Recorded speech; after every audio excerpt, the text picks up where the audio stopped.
History often surprises us with events that feel unbelievable today.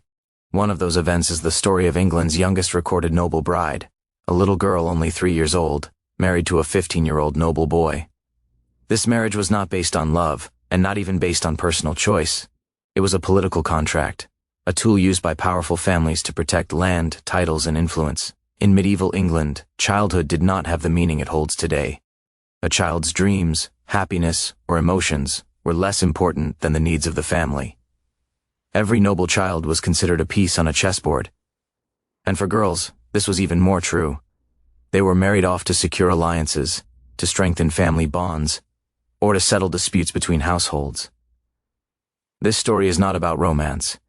It is about power, duty, and the cost of being born into a noble family. It is the story of a small girl whose life was planned before she could walk properly, whose future was decided before she could speak in full sentences. Her life became a lesson in how deeply society can fail its own children. In this documentary-style narration, we will explore her world, the expectations placed on her, the pressures on the young noble groom, the political games behind her marriage, the emotional burden she carried, and the tragic fate that history remembers today. To understand her story, we must first understand her world. Medieval England was a rigid society where every person had a role. Nobles lived in stone manors, surrounded by servants, advisors, and guards. But even in these wealthy families, life was not easy, especially for children. Childhood was short. Most children were expected to start helping their families from the moment they could walk. But noble children had a different type of pressure. Their lives were shaped by education, discipline, and preparation for roles they never chose.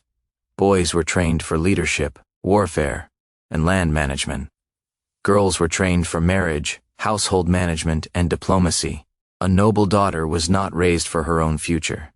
She was raised for the family's future. Her birth was celebrated not because she would one day make her own choices, but because she could someday form a powerful alliance through marriage. Girls were taught obedience, silence, patience, and perfect behavior. Everything they did reflected on their family's honor, and their parents often treated them as valuable assets. Not in a cruel way, but according to the beliefs and customs of that time. The young girl in our story grew up in such an environment. She played with wooden dolls, practiced basic reading, and learned table manners. But even at this tender age, people whispered about her future. Her father had already begun arranging alliances, her mother taught her how to behave in front of visitors, and the household servants already saw her not as a child, but as a bride in the making. Her life was never hers. It belonged to her family's ambition. In medieval England, political power did not only come from wars or royal favor. It also came from marriages, especially marriages made between noble houses. These alliances shaped borders, strengthened armies, and prevented bloody conflicts. The girl's father owned valuable land. The groom's family held an important title. Both families feared rivals. Both wanted to expand their influence. Both wanted security in uncertain times. In those days, the quickest way to tie two families together was through marriage. It did not matter that the bride was only 3 years old. At that time, noble families often arranged such unions long before the children were old enough to understand them. The marriage was nothing more than a signed contract. It carried no physical expectations. It was simply a legal agreement. These two families are now tied together. The groom, a 15-year-old noble boy, had responsibilities of his own. In medieval society, boys his age were considered nearly adults. He trained in riding, swordsmanship, economics, and poetry. Yet, beneath all that training was a boy who also had no control over his future. He too was a pawn, pushed by his elders. For the girl's parents, this marriage was a victory.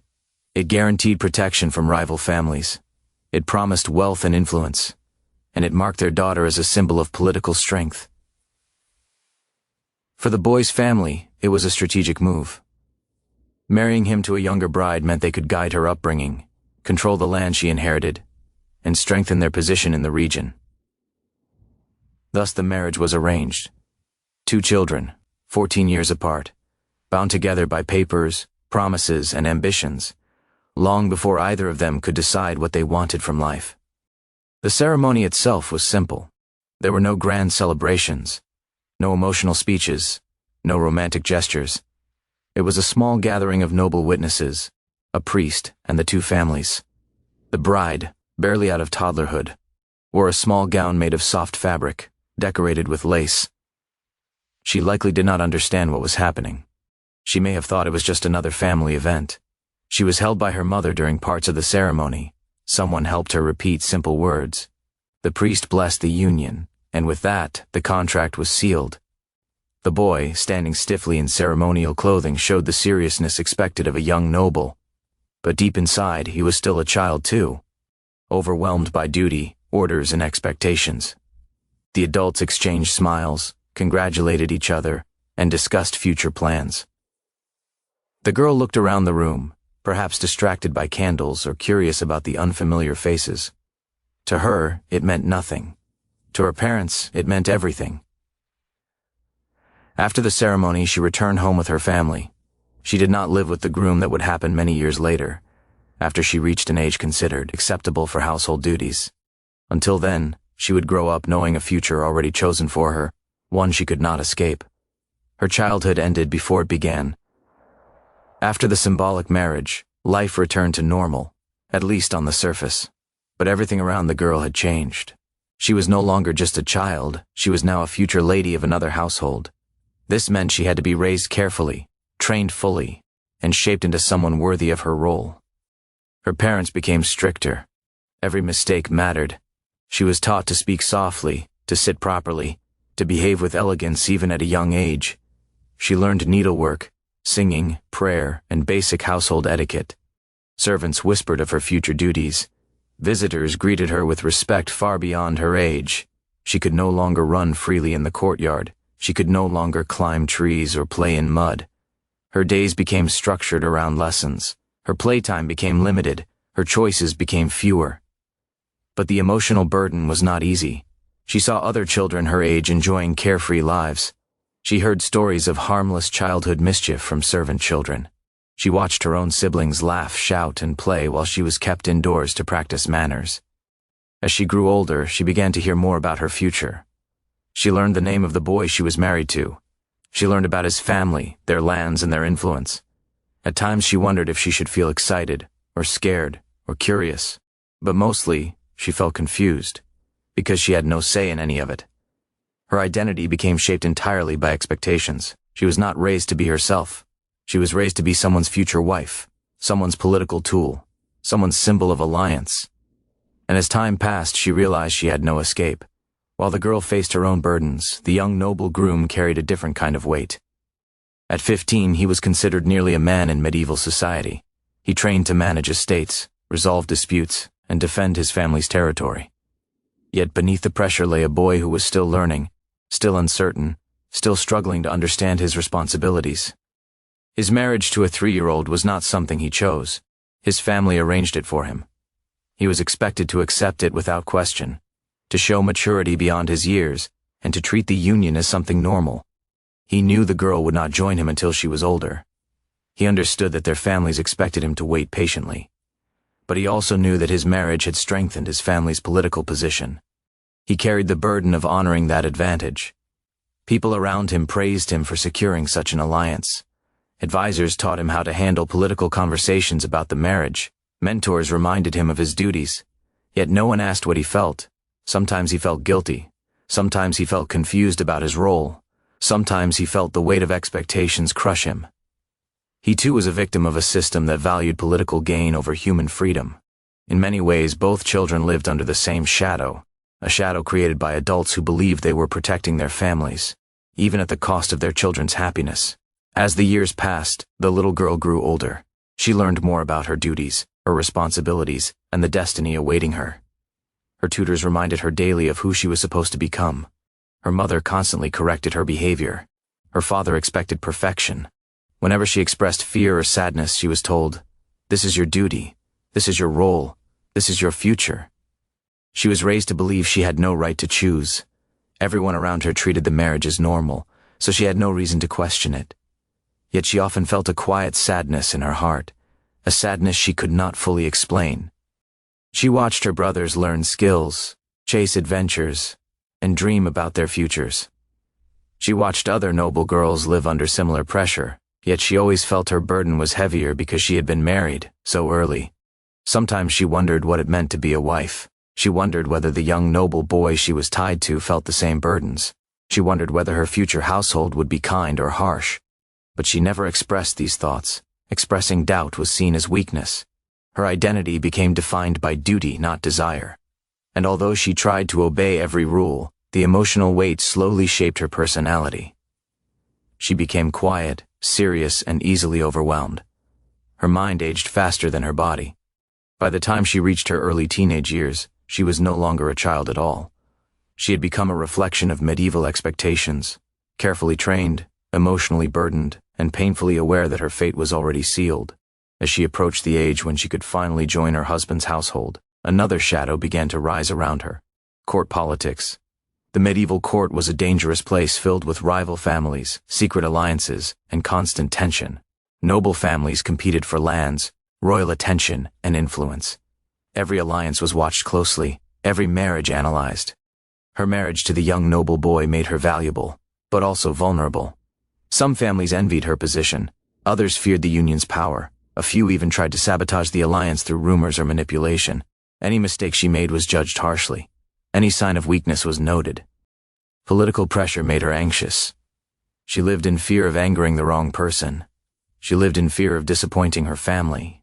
And as she neared the age to move permanently into her husband's household, those fears grew stronger. Everything around her became unpredictable. The alliances, the politics, the expectations. Some days she felt hope. Other days she felt lost. But regardless of her emotions, she could not change her future. She was a noble girl in a dangerous world where one wrong word, one wrong friendship, or one wrong expression could change everything. Years of pressure, expectations, and emotional stress began to affect her health. She suffered headaches, fatigue, anxiety, and frequent illnesses. Medieval medicine was primitive, offering little help. Her family believed stress made her stronger, unaware of the damage it caused. As political tensions increased, the weight on her shoulders became unbearable. Some members of her husband's extended family questioned her worth. Others argued she was too fragile. This added to her fear and self-doubt. Her body could not handle the strain. Her mind could not escape the anxiety. And slowly she began to break down. The final months of her life were filled with emotional exhaustion. She grew quieter, more withdrawn, and significantly weaker. Her family prayed for her recovery, unaware that what she needed most was freedom from pressure, something no one in her world was willing to give. Her tragic end came not from violence or injury, but from stress, sickness, and the overwhelming burden of a life she never chose. Her life ended before she reached adulthood. Medieval records mention her passing only briefly, but historians agree that the cause was a combination of illness and prolonged emotional strain. She had been raised for a future she never lived to see. Her childhood had been taken by political duty. Her dreams were never allowed to grow. Her death shook both families. They lost not only a daughter but also a political link. The alliance they had celebrated years earlier suddenly collapsed. The two noble houses returned to uncertainty, rivalry, and tension. Some historians believe her groom felt a deep sense of guilt. Others believe he used her death as motivation to push for more ethical treatment of young noble women. Whatever the truth, her story became a quiet lesson in the dangers of using children as tools in political games. Her fate was tragic not because of a single event, but because her entire life was shaped by a system that never gave her a chance to choose. A system that demanded obedience instead of happiness, duty instead of freedom, and sacrifice instead of love. Though her name fades in the shadows of medieval records, her story influenced later generations. Over time, society began questioning the ethics of child marriages. Religious leaders expressed concern. Some nobles raised their voices. Slowly, laws and customs evolved.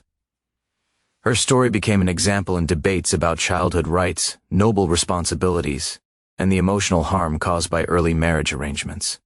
Historians now use her life as evidence of the challenges faced by medieval children, especially noble girls whose fates were sealed from birth.